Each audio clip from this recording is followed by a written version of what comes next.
అది medical college ఉందా? అక్కడ జీవో ఉందా? మెడికల్ కాలేజ్ జీవో ఉందా? చెప్పయా పెద్దనా, చెప్పు. మెడికల్ మీరు లేకపోతే మెడికల్ కాలేజ్ అంటే తప్పమ్మా. మెడికల్ కాలేజ్ లేదండి, ఉత్తి ఆటలే లేదు. రమ్మని దమ్ముంటే ఎవడని రమ్మని మాట.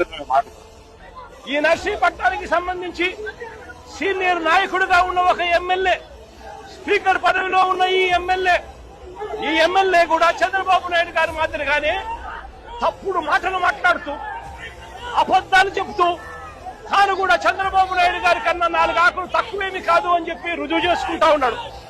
ఇదే పెద్ద మనిషి చంద్రబాబు నాయుడు గారు ఇదే నర్సీపట్నం స్పీకర్ గారికి చెప్తా ఉన్నాను, అబద్దాలు చెప్పడం, మోసం చేయడం ఎంత మటుకు ధర్మం అని చెప్పి అడుగుతా ఉన్నాం. ఈ మెడికల్ కాలేజీకి జీవో లేదని అడుగుతారా? ఇదిగో జీవో నెంబర్ 204, జీవో నెంబర్ 204.